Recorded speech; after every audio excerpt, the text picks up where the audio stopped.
അവൻ നമ്മെ മെനഞ്ഞുവല്ലോ, അവനുടെ കൈവേല യേശുനാഥൻ ആവർത്തിച്ച് പറയാൻ ആഗ്രഹിച്ചൊരു കാര്യം സുവിശേഷത്തിൽ ദൈവരാജ്യത്തെക്കുറിച്ചാണ്. തിരിച്ചും മറച്ചും മനോഹരമായി സാദൃശ്യപ്പെടുത്തിക്ക് ക്രിസ്തു അതിനെ അവതരിപ്പിക്കുന്നുണ്ട്. ഇന്നത്തെ ഗോസ്പലിൽ നമ്മൾ വായിക്കുമ്പോൾ രണ്ട് രീതിയിലാണ് ക്രിസ്തു ദൈവരാജ്യത്തെ പറയുന്നത്.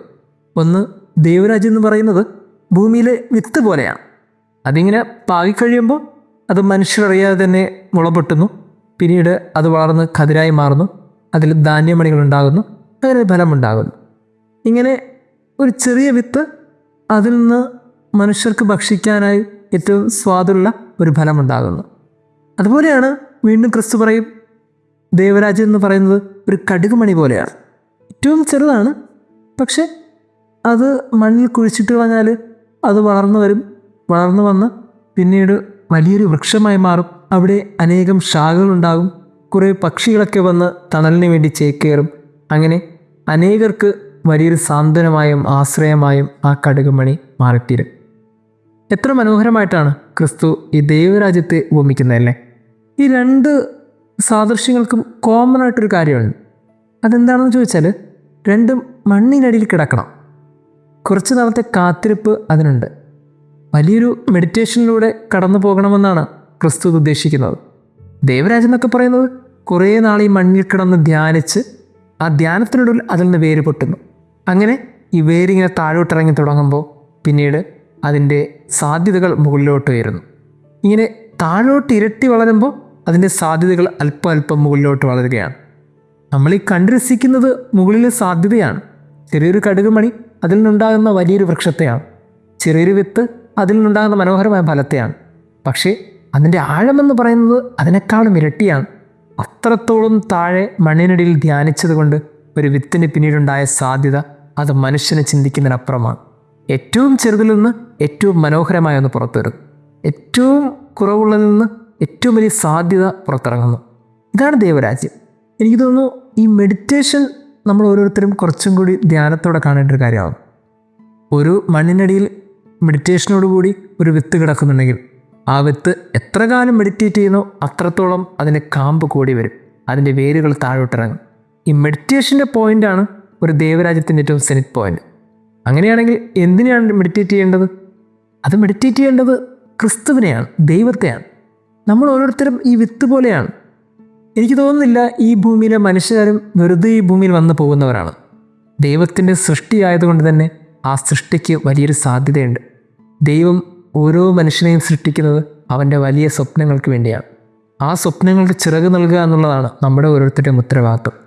ഒരിക്കലെവിടെയോ വായിച്ചു തീർക്കുന്നുണ്ട്, ദൈവം ഒരു മനുഷ്യനെ സൃഷ്ടിച്ച ശേഷം അവൻ്റെ അച്ച് തച്ചുടച്ച് കളയും. കാരണം അതുപോലെ മനോഹരമായ ഒന്ന് പിന്നീട് ഉണ്ടാകാൻ പാടില്ല. ഓരോ മനുഷ്യർക്കും ദൈവം ഓരോ അച്ച് വെച്ചിങ്ങനെ ഉണ്ടാക്കുന്നു എന്നൊക്കെ ഒരു പുസ്തകത്തിൽ വായിക്കുമ്പോൾ കിട്ടുന്ന ഒരു റിഫ്ലക്ഷൻ തന്നെയാണ്. ഓരോ മനുഷ്യർക്കും ദൈവം മനസ്സിൽ കണ്ട സാധ്യതകൾ വലുതാണ്.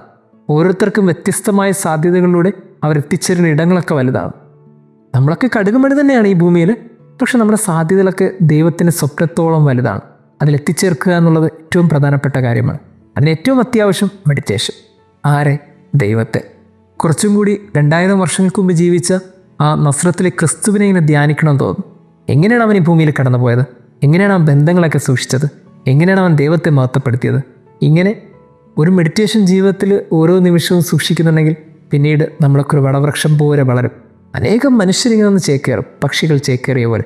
അനേകം മനുഷ്യരും തണൽ കൊള്ളും. അനേകർക്ക് നമ്മളൊരു സാന്ത്വനമായി മാറും. അതുപോലെ തന്നെയാണ് നമ്മളൊരു വിത്താണെങ്കിൽ ആ വിത്ത് അനേകർക്ക് ഒരു ഫലമായും വിശപ്പിന് സാന്ത്വനമായിട്ടൊക്കെ മാറും. തീർച്ചയായിട്ടും നമ്മളൊക്കെ ഒരു ചെറിയ വിത്തും ചെറിയൊരു കടുകുമണിയൊക്കെ തന്നെയാണ്. പക്ഷേ ദൈവത്തിൻ്റെ സ്വപ്നങ്ങൾക്കുള്ളിലെ നമ്മുടെ സാധ്യതകൾ അതിനേക്കാളും അപ്പുറമാണല്ലോ. ഈ സാധ്യത കണ്ടെത്തുക എന്നുള്ളത് ഏറ്റവും പ്രധാനപ്പെട്ട കാര്യമാണ്. പ്രിയമുള്ളവരെ, ഈ ഭൂമിയിൽ ഇങ്ങനെ ജീവിച്ചു കടന്നുപോയി എന്നൊക്കെ വെറുതെ ഓഷ പറഞ്ഞതുപോലെ ജീവിക്കാൻ വിളിക്കപ്പെട്ടവരല്ല നമ്മൾ. ഈ ഭൂമിയിൽ വന്നു ദൈവത്തിൻ്റെ ഉത്തരവാദിത്തങ്ങളൊക്കെ പൂർത്തിയാക്കി എന്നിട്ട് കടന്നുപോയി എന്ന് പറയാനുള്ളൊരു ധൈര്യം ഉണ്ടാകണം. പൗലോസ് അപ്പോസ്തലൻ പറഞ്ഞില്ലേ, ഞാൻ എൻ്റെ ഓട്ടം പൂർത്തിയാക്കിയെന്ന്. അതേപോലെ ഒരു ഓട്ടം പൂർത്തിയാക്കാനുള്ള ബാധ്യത നമുക്ക് ഓരോരുത്തർക്കുമുണ്ട്. ഇനിയും ആ ഓട്ടം പൂർത്തിയാക്കിയില്ലെങ്കിൽ പിന്നീട് എങ്ങനെയാണ്? ഇപ്പോഴും നമ്മൾ നിൽക്കുന്നത് ആ സ്റ്റാർട്ടിംഗ് പോയിന്റിൽ തന്നെയാണ്. ഒരു ലാപ്പ് പോലും ഇതുവരെ കംപ്ലീറ്റ് ചെയ്തിട്ടില്ല എന്ന് തോന്നുന്നു. കുറച്ചും കൂടി ഇനി ഓടിത്തുടങ്ങണം, ഈ ഓട്ടത്തിനിടയിൽ അവസാനം നമുക്ക് വേണ്ടി നിൽക്കുന്ന ആ ഫിനിഷിംഗ് പോയിൻ്റുണ്ട്. ആ ഫിനിഷിംഗ് പോയിന്റിലെത്തുമ്പോൾ നമ്മുടെ സാധ്യതകളൊക്കെ പൂർത്തിയാകും, നമ്മുടെ ഉത്തരവാദിത്തങ്ങൾ പൂർത്തിയാകും, ദൈവത്തിൻ്റെ സ്വപ്നം പൂർത്തിയാകും. ദൈവം നമ്മെ അനുഗ്രഹിക്കട്ടെ. വരുവീൻ നാം വണങ്ങിടാം ദൈവത്തിനാരാധന. വരുവീൻ നാം വണങ്ങിടാം ദൈവത്തിനാരാധന. അവൻ നമ്മെ മെനഞ്ഞുവല്ലോ, അവനുടെ കൈവേല നാം. അവൻ നമ്മെ മെനഞ്ഞുവല്ലോ, അവനുടെ കൈവേല നാം. ക്രിസ്തുവിൻ സ്നേഹത്തിൽ നിന്നെന്നെ പിരിക്കില്ല ഒരു ശക്തിയും. ക്രിസ്തുവിൻ സ്നേഹത്തിൽ നിന്നെന്നെ പിരിക്കില്ല ഒരു ശക്തിയും. മരണമോ വാളോ വന്നാലും തരണം ഞാൻ ചെയ്തിടുമേ. മരണമോ വാളോ വന്നാലും തരണം ഞാൻ ചെയ്തിടുമേ. വരുവീൻ നാം വണങ്ങിടാം ദൈവത്തിനാരാധന.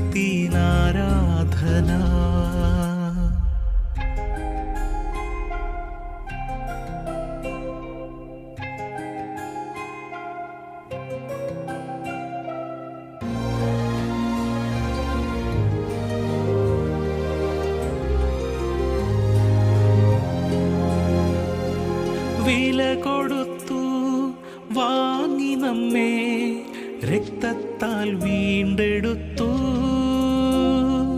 വില കൊടുത്തു വാങ്ങി നമ്മെ രക്തത്താൽ വീണ്ടെടുത്തു.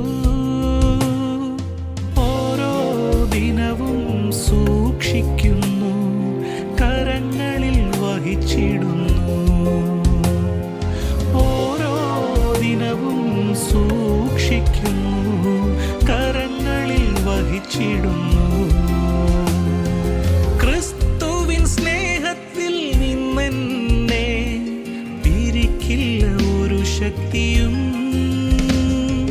ക്രിസ്തുവിൻ സ്നേഹത്തിൽ നിന്നെന്നെ പിരിക്കില്ല ഒരു ശക്തിയും. മരണമോ വാളോ വന്നാലും തരണം ഞാൻ ചെയ്തിടുമേ. മരണമോ വാളോ വന്നാലും തരണം ഞാൻ ചെയ്തിടുമേ. വരുവീൻ നാം വണങ്ങിടാം ദൈവത്തിനാരാധന.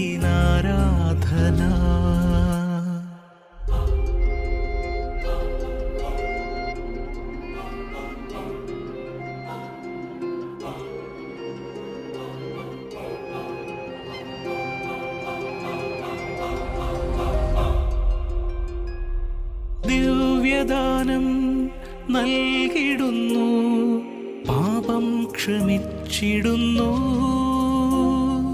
ദിവ്യദാനം നൽകിടുന്നു, പാപം ക്ഷമിച്ചിടുന്നു.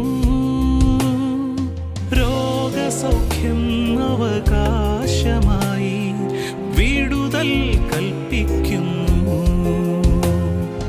രോഗസൗഖ്യം അവകാശമായി വിടുതൽ കൽപ്പിക്കുന്നു. ക്രിസ്തുവിൻ സ്നേഹത്തിൽ നിന്നെന്നെ പിരിക്കില്ല ഒരു ശക്തിയും. ക്രിസ്തുവിൻ സ്നേഹത്തിൽ നിന്നെന്നെ പിരിക്കില്ല ഒരു ശക്തിയും. മരണമോ വാളോ വന്നാലും തരണം ഞാൻ ചെയ്തിടുമേ. മരണമോ വാളോ വന്നാലും തരണം ഞാൻ ചെയ്തിടുമേ. വരുവീൻ നാം വണങ്ങിടാം ദൈവത്തിനാരാധന.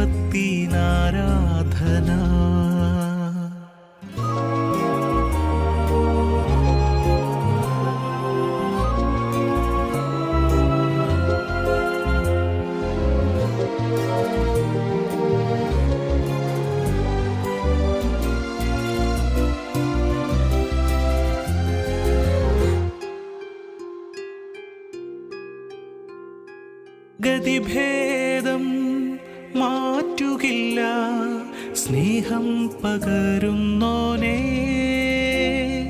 ഗതിഭേദം മാറ്റുകില്ല സ്നേഹം പകരുന്നോനേ. മരണഭയം മാറ്റിയെന്നിൽ ജീവൻ അരുളിടുന്നു.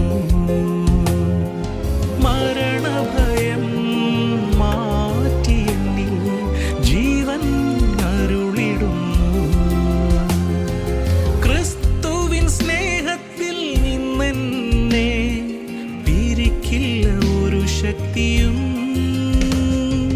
ക്രിസ്തുവിൻ സ്നേഹത്തിൽ നിന്നെന്നെ പിരിക്കില്ല ഒരു ശക്തിയും. മരണമോ വാളോ വന്നാലും തരണം ഞാൻ ചെയ്തിടുമേ.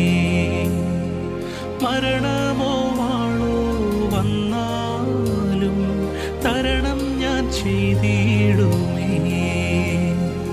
വരുവീൻ നാം വണങ്ങിയിടാം ദൈവത്തിനാരാധന. വരുവീൻ